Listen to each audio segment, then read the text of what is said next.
The morning Jordan Ellis got locked out of his own boardroom was the same morning he decided he had been patient long enough.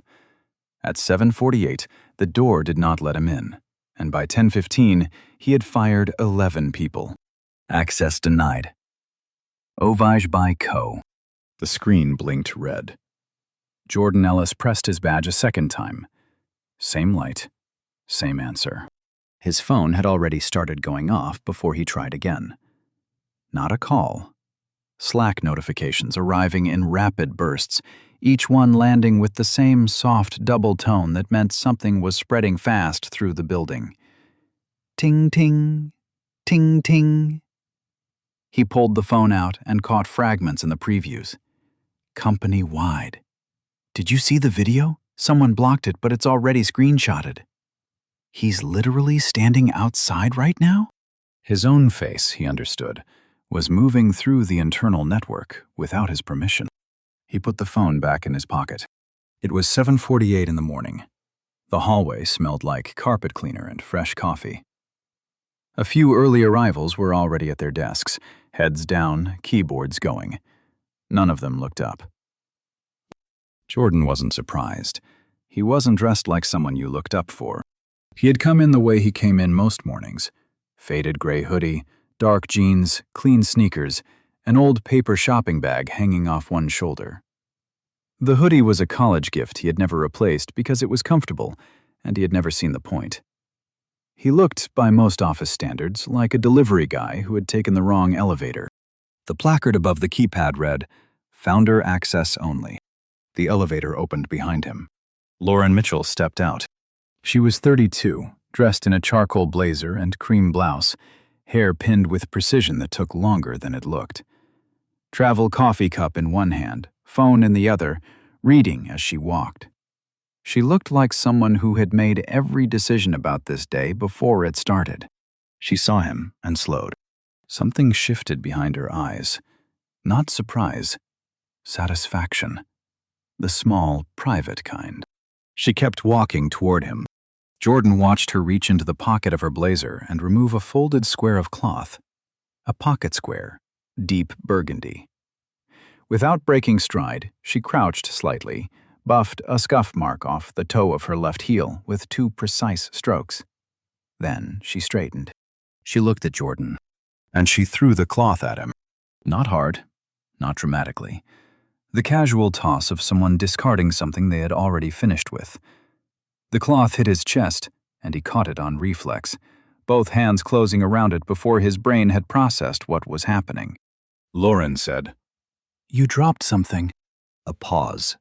One beat too long. Founder. The way she said it, the slight lift in pitch, the almost invisible quotation marks she put around the word. It wasn't a title. It was a verdict. Behind the reception desk, the young woman who had been pretending to type let out a small laugh. Not loud, just a breath of sound, quickly covered by a hand. But it was there, and it landed in the morning quiet the way all small sounds land when a room is paying closer attention than it lets on. Jordan looked at the cloth in his hands. He looked at Lauren. He did not move. A security guard appeared from his left, broad-shouldered, mid-40s, the practiced, neutral expression of someone doing a categorization job. He placed one hand on Jordan's shoulder, not roughly, but firmly.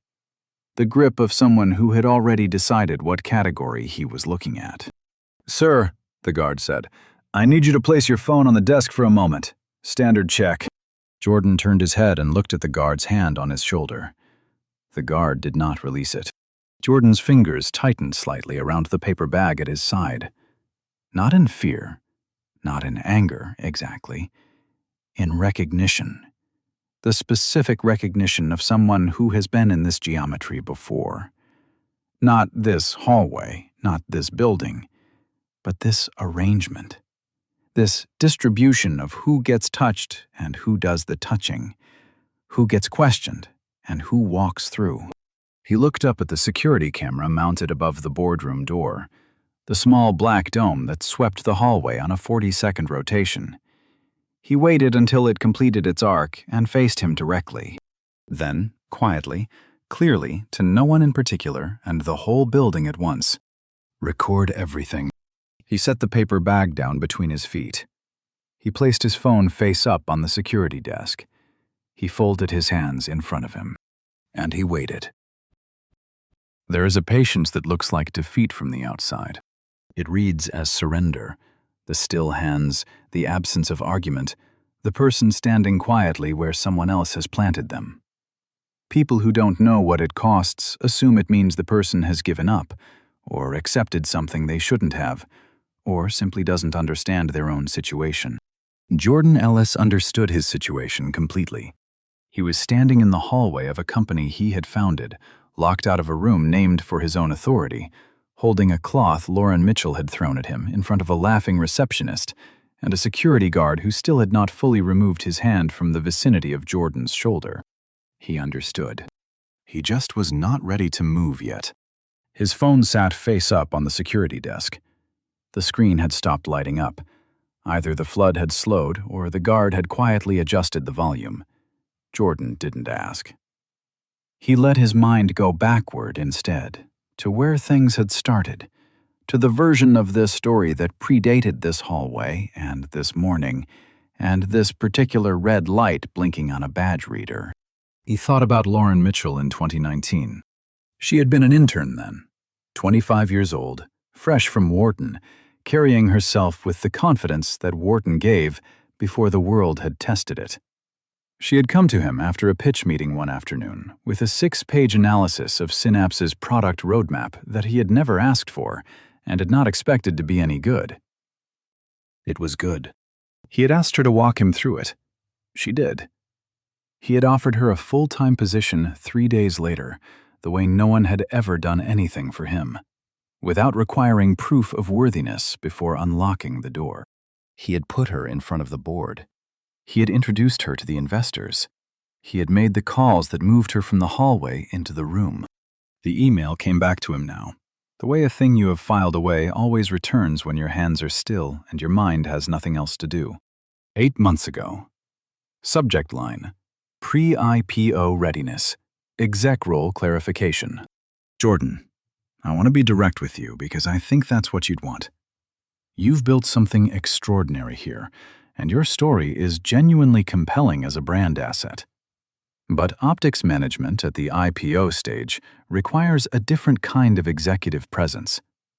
What I'm proposing is simple. You remain the founder face, the inspiration, the origin story. The operational and investor-facing decisions flow through me. You are the representative image. Leave the rest to me. It's not a diminishment. It's a division of labor that protects everyone, including you. He had read it twice. He had forwarded it to his attorney without responding. That had been the mistake. Not the forwarding, but the silence. He had believed that patience was the measured response, that giving Lauren room to reconsider would work the way it sometimes worked with people who were overreaching out of ambition rather than something deeper and darker. He understood now that he had been wrong about what was driving her. His phone screen lit up. A text from a number saved only as K. Patel. Legal. Jordan, founder protections are fully intact. Say the word. He did not respond. Not yet. He thought about his mother in the second row at the Series B press conference, wearing the blue dress she kept for important occasions, holding the paper program in both hands like it might drift away if she loosened her grip. He thought about the Fordham Road apartment. 3rd floor, no air conditioning, extension cords running under the door from the neighbor's outlet because he could not afford the Con Ed bill that month.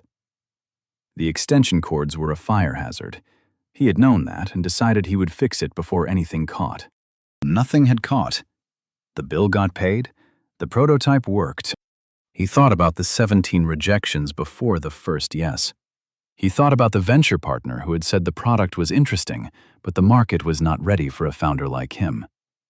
And he remembered walking out of that meeting, boarding the subway, and spending 45 minutes in a plastic seat, deciding which firm he would approach next. He had not burned anything down then. He was not going to burn anything down now. But there was a difference, Jordan had spent years learning, between patience as surrender and patience as preparation. One was what people did when they had no options. The other was what you did when you were holding all of them and waiting for the right moment to put them on the table. The security guard shifted his weight. Jordan sensed the uncertainty beginning to settle into the man, something in the stillness registering as wrong. The math not adding up the way it usually did when you put a hand on someone's shoulder and they quietly complied. The boardroom door clicked from inside. A voice Jordan did not recognize said, "We are ready to begin." Lauren appeared in the doorway. She looked at Jordan with the practiced expression of someone performing magnanimity, gracious enough to let him see it was a performance. "You can wait in the atrium," she said. "We will bring you up to speed after." The door closed again. Jordan stood in the hallway for 3 more seconds. Then he picked up his phone, lifted the paper bag from the floor, and walked to the window at the end of the hall. 42 floors below, the city was fully awake. Cabs cutting lanes, coffee carts with 4 deep lines, the whole ordinary machinery of a morning that had no opinion about what was happening up here. He sent one text. Not to the lawyer.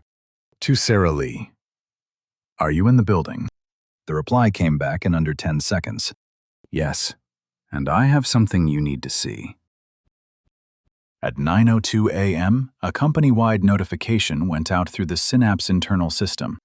The sender was Lauren Mitchell, COO. The subject line read, "Operational Continuity. Important update for all teams." Jordan read it standing by the window. Sarah's phone angled toward him so he could see the screen without touching it. He read it quickly first, then slowly, the way you read something when you want to be certain you have not misunderstood the reach of it. To the Synapse family, it began, and Jordan noted the word family, the way Lauren had always deployed warmth as a tool, kept in a specific drawer for specific occasions. In light of the approaching IPO milestone and the need for consistent, unified executive leadership during this critical period, I am temporarily assuming full operational decision-making authority across all departments. This transition is designed to ensure investor confidence and protect the financial trajectory we have all worked so hard to build. This is not a disruption. This is a safeguard. Questions should be directed to the executive office. All team leads will receive updated reporting structures by end of day. Lauren Mitchell, COO, Synapse Technology. Jordan handed the phone back to Sarah. "When did this go out?" he asked. 4 minutes ago. Slack is already... I know. His own phone had been lighting up in his pocket. The threads were moving faster than he could track. Not just the executive channels, but the product teams, the engineering floor, the marketing pod. Everyone had a reaction. Some were frightened, some were calculating, a few were applauding. Sarah Lee was 28, sharp in the way that stays quiet until it has something to cut.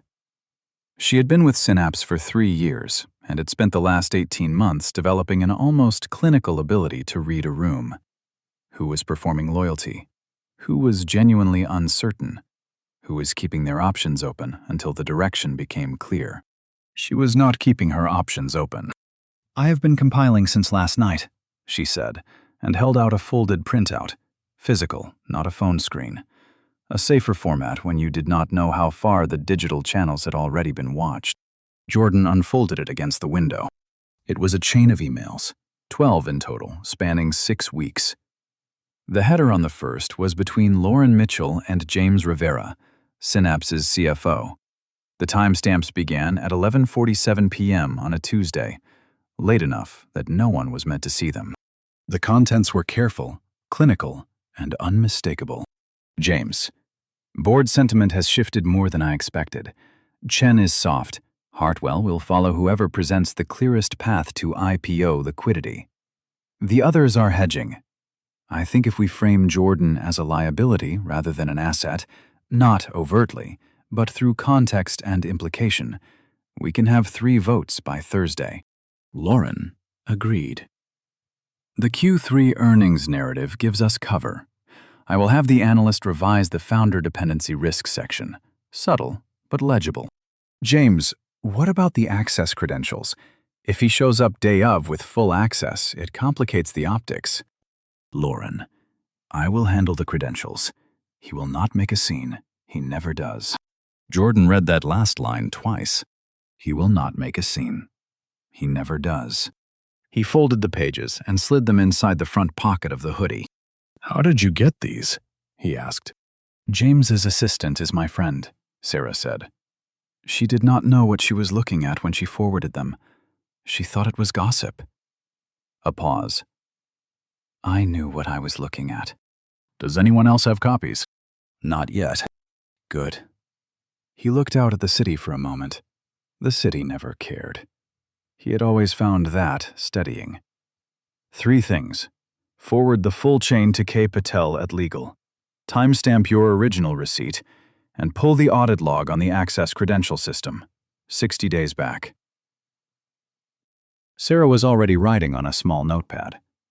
Done. And that last one needs Marcus from IT. Marcus owes me a coffee, Jordan said. Call it in. A brief, contained smile crossed her face. 1 second of satisfaction before she was back to work. Down the hall, the boardroom door opened. 2 board members walked out and moved toward the elevators in low conversation. One of them glanced up and caught Jordan's eye. He did not stop walking, but something in his expression registered the wrong kind of uncertainty, the discomfort of a man who expected to find a situation one way and was finding it another. Jordan held his gaze until the board member looked away first.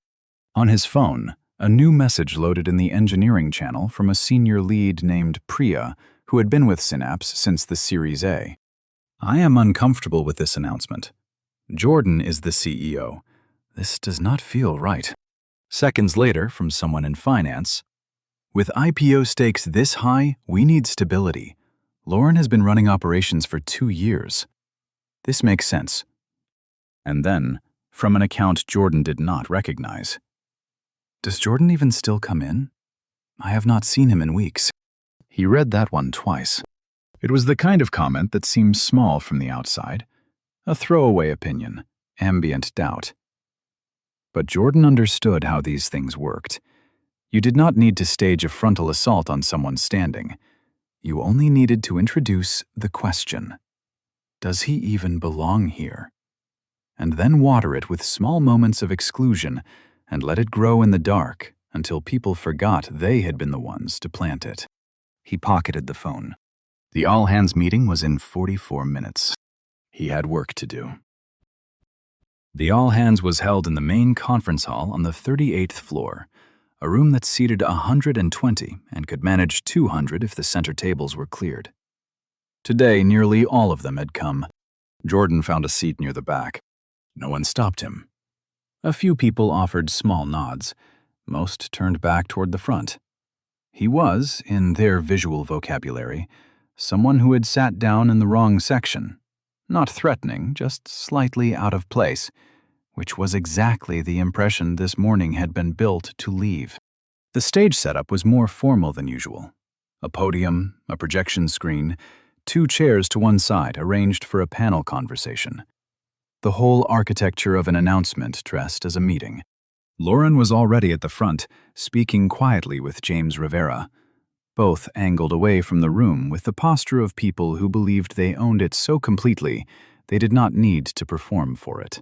James Rivera was 40, heavy-set, with a practiced smile he used as a first gesture of social management. He had been CFO for 3 years. He was good at the job in the ways that interested investors, and slightly careless about it in the ways that mattered to the people who actually worked here. He saw Jordan. The smile went neutral. He leaned toward Lauren and said something. Lauren did not turn around. The room settled. Lauren stepped to the podium. Thank you all for coming on short notice. Her voice had the measured tone of someone who had practiced being calm in front of crowds. Steady, warm, just authoritative enough to suggest she had answers no one had asked for yet. I know this week has felt like a great deal of change, and I want to address that directly. She clicked to the first slide, a timeline Jordan had never approved. The company's growth arc plotted against industry benchmarks, clean and pointed. A visual that made its argument before anyone spoke. "Synapse is at an inflection point," she said. "The IPO window is real. The opportunity is real. But windows close." She paused. "What separates companies that make it through these transitions from the ones that do not is leadership clarity. Investor confidence does not come from potential. It comes from predictability." Cautious nods around the room. Agreement that had not committed to anything yet. Lauren clicked to the next slide. Jordan's face appeared on the screen. It was the 2015 photograph. Him at 24, sitting on the floor of the Fordham Road apartment, laptop open, 3 empty coffee cups within reach. The working prototype of Synapse's first product beside him. There was a stain on the shoulder of his shirt that he hadn't noticed until after the photo was taken. He had always liked the picture for that reason. He had put it on the company's origin story page because it was honest. Under conference room lights, projected 15 feet high, it looked like evidence of something else entirely. "This is where we started," Lauren said. "And we honor that story. Jordan's journey is genuinely remarkable." The word genuinely arrived with a slight stress, barely there, but present. But investors at the IPO stage are not funding a story. They are investing in a system, a structure, a face for the company that communicates, at a glance, the kind of operational reliability that moves institutional capital. A breath. Our investors need a more traditional face at the helm, someone whose profile signals stability to the financial community. She let the words settle. "We have brought in Alan Marsh as a strategic advisor." An older man Jordan had never seen before stood from the front row and turned to acknowledge the room. Gray-haired, suited, the sort of physical presence that corporate culture had spent decades training itself to interpret as authority. "Alan comes to us with deep institutional investor relationships," Lauren continued. "He will be working closely with the executive team as we navigate this transition." Transition. A hand went up near the middle of the room. One of the younger product managers, Jordan thought his name was Dev, said, "Where does this leave Jordan? He is still CEO?" Lauren smiled. "Of course. Jordan remains our founder and visionary. We are simply building a more robust executive infrastructure around him." An answer that said nothing technically false and managed to say everything. Jordan stood up. He did not raise his hand. He simply stood, and the ripple of attention moved toward the front until Lauren saw him. "Jordan." The briefest flicker behind her eyes. "I was just about to bring you up." She gestured toward the stage, a welcoming, gracious gesture that had claws underneath it. Jordan walked to the front of the room. Someone handed him a wireless microphone, the kind that broadcast through the ceiling speakers. He raised it and said, "I." The sound cut. Not completely. Not obviously enough to be an obvious act. Just enough that his voice went flat and thin in the speakers, arriving at the back third of the room as something between a murmur and a vibration. The people closest to him could manage it. The rest of the room visibly struggled and then quietly stopped trying. Jordan looked at the AV booth. A technician in a headset was making small, deliberate adjustments, the kind that did not solve the problem. He kept talking. He talked about the company. He talked about the IPO. He said the word transition himself, trying to reclaim it. But the back of the room had disengaged. You could see it in the turned shoulders. The conversations resumed in low voices. The drift of attention that happens when a person cannot be clearly heard and the crowd stops making the effort. Near the front, someone began to applaud. Not for Jordan, but the timing aligned with something Lauren had murmured to the person beside her, and the sound spread the way it does when a room has been waiting for permission to commit. The paper bag Jordan had brought in from the hallway was sitting against his chair leg at the back of the room. Someone's foot caught it as they shifted in their seat. It slid 2 feet across the floor and came to rest against the base of a table leg, crumpled slightly at the corners, the handles folding in. Jordan watched it from the front of the room. No one picked it up. No one looked at it. He stood at the front of a company he had built, in a room full of people he had hired, holding a microphone that had been quietly disabled, watching his paper bag sit unattended on the floor, while a woman he had mentored implied, with warmth, with professionalism, with never saying anything technically false, that he was not the right face for the thing he had created. He handed the microphone back. He walked to his seat. He picked up the paper bag from the floor, folded the handles carefully, and held it across his lap. Lauren was already speaking again. Jordan's phone showed one new message from Sarah. "Everything is in place." He read it. He set the phone face down on his knee, and for the first time since that morning, something in his chest loosened. Not yet, he thought, but close. Lauren was mid-sentence when Jordan stood up again. He did not raise his hand. He did not wait. He simply stood, and something in the quality of the movement, the unhurried deliberateness of it, made her sentence die somewhere in the middle. The room turned. "Lauren," Jordan said, his voice carrying cleanly without any microphone, the voice of someone who was not performing calm, but simply was it. "I think you might be right." The silence in the room had a texture. Lauren looked at him. For one unguarded second, something broke open in her face. Not cracked, not hesitated, but broke. The satisfaction she had been managing all morning surfaced plainly all at once. The relief of someone who had been holding a winning hand all morning and had finally been given permission to show it. James Rivera stopped writing on his notepad. "The company needs strong leadership," Jordan continued. He lifted the paper bag from his seat and held it at his side, then began walking toward the front of the room. Unhurried, the same pace. Clear direction. Someone who understands the operation at every level. He reached the stage. "And maybe you are right that the current setup is not serving that need. Maybe this company does need a different CEO." And there it was. Jordan set the paper bag on the conference table. The table was long, polished walnut, so clean you could see the ceiling lights reflected in its surface. Every eye in the room tracked the bag as it landed. It was a coffee shop bag, brown, slightly worn at the corners, the logo half faded from handling. On a surface that had cost more than most people's cars, it looked like a statement. Jordan reached inside. He removed a pair of running shoes. Old ones. White ones, now a worn gray-brown that spoke of serious mileage. The outside heel thin, one lace replaced with a slightly different shade of white. He held them by the laces for one moment, then set them down on the polished surface. Not roughly, not dramatically. Just placed them there, the way you place something that has already made its argument. He looked at the shoes. He looked at the room.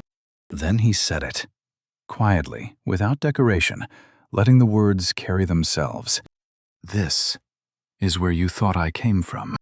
The room was completely still. No one spoke. No one laughed. A few people leaned forward slightly, the involuntary movement of people trying to understand something almost within reach. They did not have it yet. Not the full weight of it, not the complete shape of what was reversing. But they could feel the shift the way you feel pressure change before weather arrives. Lauren's expression had moved past triumph. She was recalculating. Jordan could see it, the shift behind her eyes from satisfaction into something colder and more urgent. The arithmetic of someone who has just understood that the move they thought ended the game did not end the game at all. Jordan reached into the bag a second time. He removed a small portable hard drive. Black, compact, the size of a deck of cards. He set it beside the shoes. He looked at both objects on the shining table. He looked up at the room. "I ran 3 miles every morning at 5 a.m., he said, in those shoes, from a third-floor apartment in the Bronx with no air conditioning and extension cords under the door because I could not afford the electric bill that month. I ran before I opened my laptop every day for 6 months while building the company you are all sitting inside right now." His voice did not rise. I want you to understand what this place actually is, not the IPO, not the valuation, not the advisor introduced this morning, a man I have never spoken to in my life. He looked briefly at Alan Marsh, who had the grace to study the table. What this place is a running track, built for people who only had the sidewalk. He picked up the hard drive. Lauren mentioned investor confidence, he said. I would like to speak to that as well. Lauren had not moved. She was still at the edge of the stage, one hand on the podium, and the composure she had carried into this room was technically still present, in her posture, in the angle of her shoulders. But behind her eyes the shift was complete, and Jordan could see it from 20 feet the way you see weather arriving at the horizon before it reaches you. She was trying to determine if this was a concession or a trap. I have some data, Jordan said, that I believe the board will find directly relevant to the question of confidence. He placed the hard drive on the table beside the shoes. Then he looked up, not at Lauren, not at James, not at the board members in the front row. He looked at the room, at the engineers and the product managers and the designers and the people in finance and legal and operations who had built this company alongside him and who were now seated in rows, waiting to understand which direction their world was about to move. I know a great many of you are scared, he said. That is legitimate. The IPO matters. Your equity matters. Your financial future matters. And I have never pretended otherwise. A pause. But what I need you to understand, what I need you to sit with for the next few minutes, is that what you were told this morning is a story constructed to make you believe something about power that is not true. A chair shifted somewhere near the back. The purpose of the story, Jordan said, was to make you believe I had given it away. He looked at Lauren. I did not. He raised his phone. What happened next took 11 minutes. People who were in that room would describe it differently depending on who they were. Some said it was like watching weather arrive, the pressure drop before rain. Some said it was the quiet that struck them most, how little dramatics there were to it. A few said they felt sick, not with sympathy for Lauren, but with proximity. The discomfort of realizing how close they had come to being quietly complicit in something they had not fully examined. Jordan sent 3 messages from his phone. 2 to Kay Patel at Legal. 1 to Marcus in IT. A single word. Now. For 10 seconds, nothing visible happened. Then every screen in the room changed. Synapse's conference system was fully integrated. The presentation displays, the side wall monitors, the information panels above the exits that normally showed the company logo and internal news. All of them had been running Lauren's slides. All of them, in the span of 3 seconds, switched to a new feed. Email threads, time-stamped, formatted in clean black text on white. The way documents look when someone has prepared them to be read quickly by people who cannot afford to miss anything. The top of the first. Lauren Mitchell to James Rivera. 11:47 p.m., Tuesday, February 11th. James, board sentiment has shifted more than I expected. The room read. You could see the moment it landed, the physical recoil, the lean forward, the person beside you grabbing your arm without realizing it. Jordan let them read. The second document loaded automatically. Calendar invites, all marked internal. 3 meetings between Lauren, James, and 2 of the 5 board members over the preceding 6 weeks. None of them had appeared on the official company calendar. All of them had been on the server audit log that Marcus had pulled 40 minutes earlier. The third document was a memo from James to the company's outside financial advisor. Subject, Founder Dependency Risk, Narrative Reframing for Pre-IPO Materials. 4 paragraphs. By the third, 3 people in the audience had stood up from their chairs. Not dramatically, just stood, the way your body responds when it needs to do something and your brain has not yet caught up. James Rivera said loudly, This is completely out of context. James, Jordan said, and the room went quiet. The timestamps are in the documents. The recipients are in the documents. The language is yours. He paused. The context is the documents. Lauren had stepped back from the podium. She was holding her phone, and Jordan watched her look at the screen, then at the walls, then at him. Something in her face altered. Not collapsed, but altered. The expression of someone who staked everything on a specific reading of a situation and has discovered the reading was wrong from the beginning. Jordan opened a new tab on his phone. Synapse's corporate governance structure, he said, not privately, but not performing. Includes founder equity protections written into the original operating agreement in 2015. Those protections include a clawback provision, equity vest acceleration in reverse, triggered by actions that materially harm the company or constitute breach of fiduciary duty. He looked up. I want to be clear about what that means.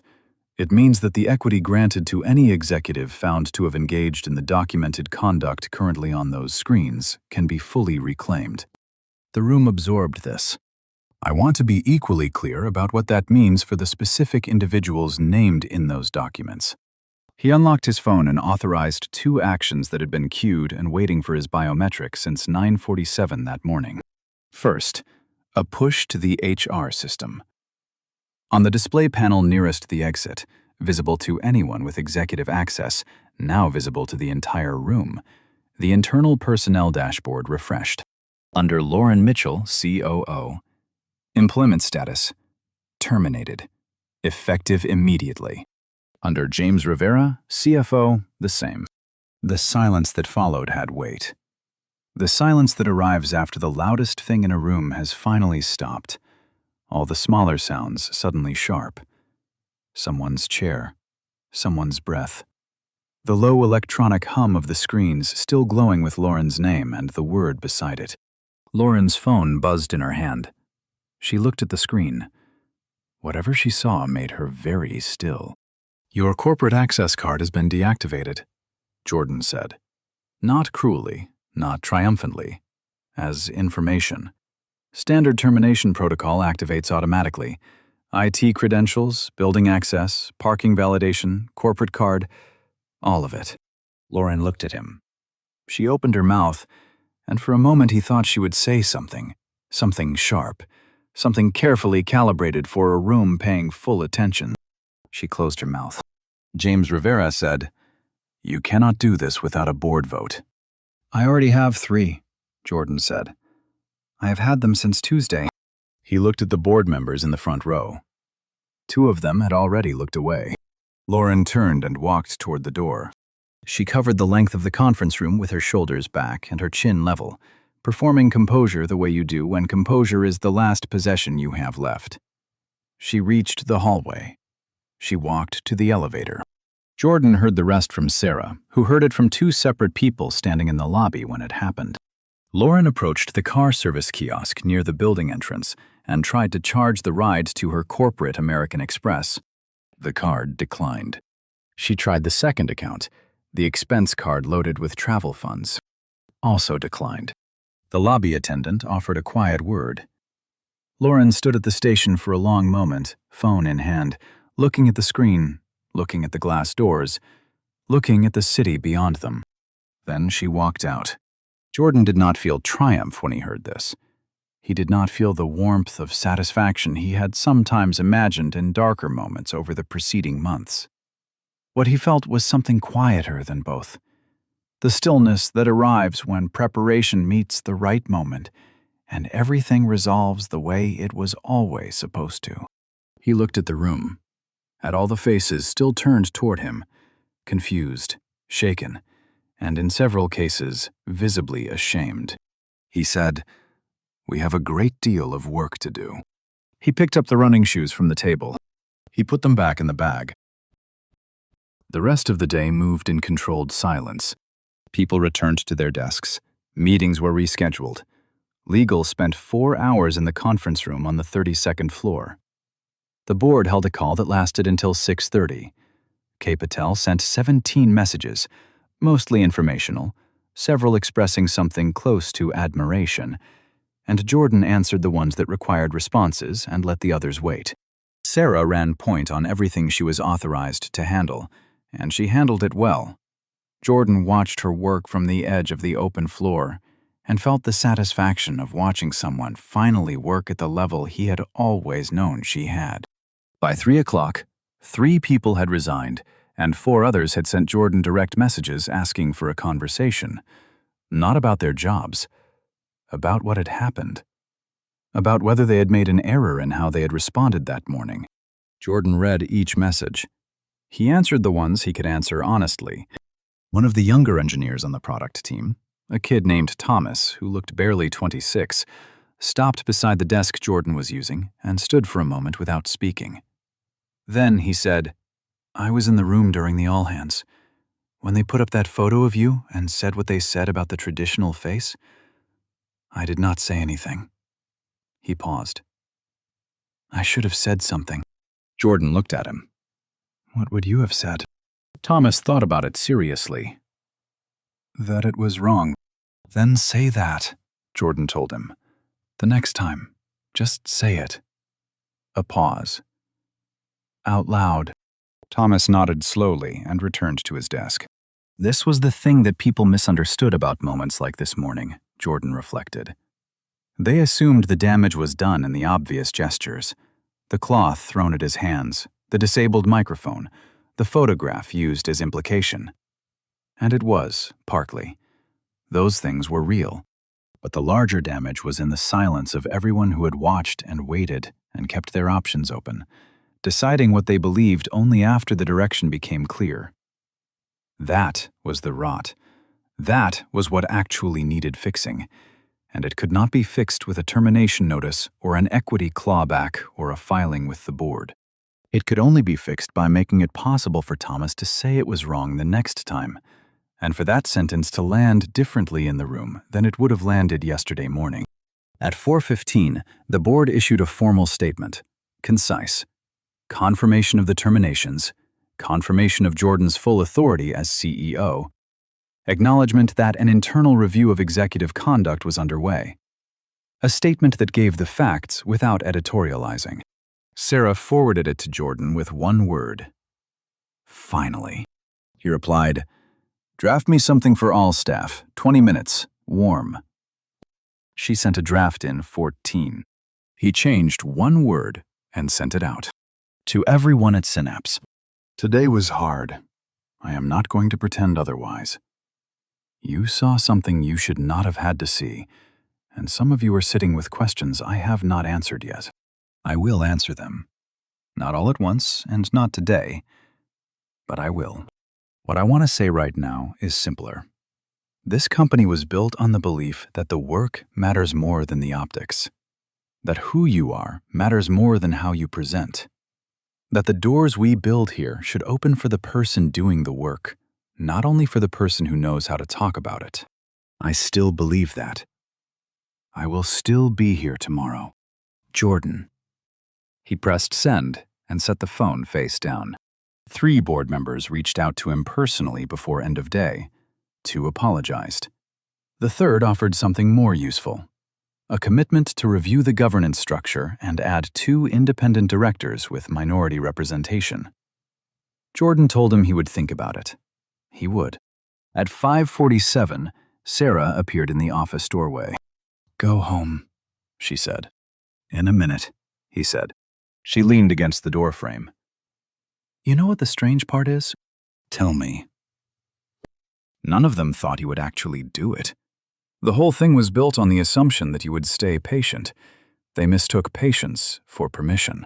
Jordan picked up the paper bag from the desk, more crumpled now than it had been this morning, the handles worn at the creases from being lifted and set down a dozen times throughout the day. "Yeah," he said. "A lot of people make that mistake."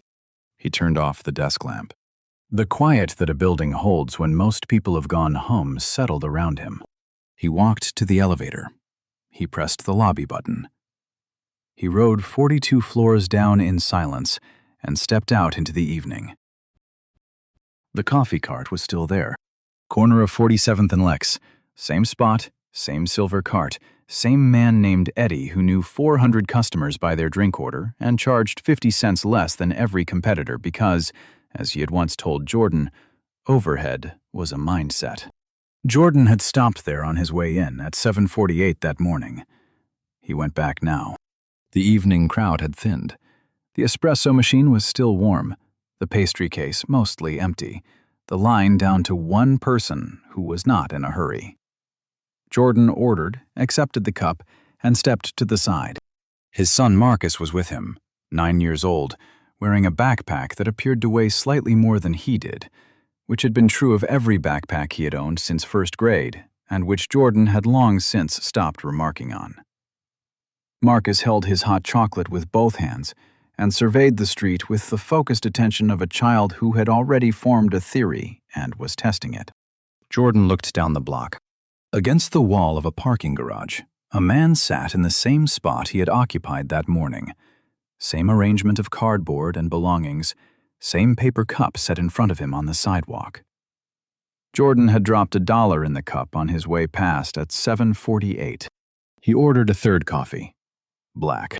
He walked it over and crouched down and set it beside the man. Without theater, just crouching, setting it down, straightening. The man looked at him. "Thank you, brother." Plain. No performance. Just one person to another in the ordinary exchange of a city evening. Jordan said, "Have a good night," and stood up. He turned back toward Marcus. They started walking. They had gone about half a block when Jordan heard footsteps behind him. Not quick, not urgent, but deliberate. The sound of someone who had decided to do something after spending a long time not deciding. He turned. It was the security guard from that morning. The same broad-shouldered man, now in plain clothes, jacket over a polo shirt, no uniform. He looked different without the professional neutral expression. What was underneath it was simpler and less comfortable. The face of someone who had been carrying something since early that morning and had decided to put it down. He stopped a few feet away. He did not look at Jordan directly. He looked at the ground beside Jordan's feet. The posture of someone trying to do something right without being certain they have earned the right to do it directly. He held out a folded $10 bill. He did not hand it to Jordan directly. He set it on the cart railing between them, close enough to be a gesture, far enough to leave Jordan the choice. He said quietly to the railing and to no one, "I knew it was not right this morning. I was doing my job." A pause. "That is not an excuse." Then he turned and walked away down the block without looking back. Jordan stood at the cart. He looked at the bill on the railing. He thought about what it cost that man to come back and stand there and say something that short and that honest. Marcus had been watching all of it. He reached past his father and picked up the folded $10. He held it in both hands and turned it over once, the way you handle something you are still deciding what to do with. "Dad," he said. "Yeah." "Can I use this to help somebody?" Jordan looked at him. A few yards ahead, fixed to a lamppost, was one of the city's food bank collection boxes, a metal housing with a slot in the top, the kind you passed 30 times a week without seeing. Marcus was already looking at it. Jordan did not say anything. Marcus walked to the box and pushed the bill through the slot. He came back and stood beside his father, and they kept walking. After a moment, Marcus said, "Why did those people treat you like that this morning? Like you did not belong there?" Jordan took a sip of his coffee. The city was doing what it always did in early evening. The sharp daytime drive starting to ease, the light going warm on the east-facing buildings, people shifting from the speed of the workday into something slower and more themselves. "Because they looked at me," Jordan said, "and they made a decision before they knew anything. They decided what I was before they gave me a chance to be it." Marcus considered this the way he considered things he planned to keep. "That is dumb," he said. "It is," Jordan agreed. "Did it hurt?" Jordan thought about it honestly, the way the question deserved. "In the morning," he said. "Yes." "But not now." He looked up. He could not see the 42nd floor from here, could not see the brushed steel signage, the soft white backlight, the name etched in the wall beside a door that had briefly refused to open for him. But he knew it was there. "The truth has a way of fixing things," he said. "Not right away, not without cost, but it does." He looked at his son. "The people who judge you before they know you, the truth about who you really are, is always coming for them. It just sometimes needs a little time to arrive." Marcus was quiet for a moment, turning this over. Then, "Is that why you did not yell at the guard?" Jordan smiled. "The first real one all day. Not managed, not calculated, not the expression you put on when a room is watching. I knew who I was," he said. That was enough. Marcus reached over and took his father's free hand. Not the searching grip of someone uncertain, but the easy, habitual hold of someone who has done this 1,000 times and expects to do it 10,000 more. They turned the corner. Behind them, the coffee cart folded its awning for the evening. A cab cut across 2 lanes somewhere to the west. In 100 office windows above the street, lights came on one by one. Each one a different story, a different person staying late or finally leaving, a different reckoning with whatever their day had asked of them. All of it ongoing, all of it imperfect and continuously resolving. Jordan Ellis walked home through the city that had judged him by his hoodie and his paper bag and his willingness to stand quietly in a hallway, through a building that had tried to lock him out of his own name, through a room full of people who had, in a single morning, revised everything they thought they knew about him. He walked home the same man he had been when he left. He had simply waited for the room to catch up.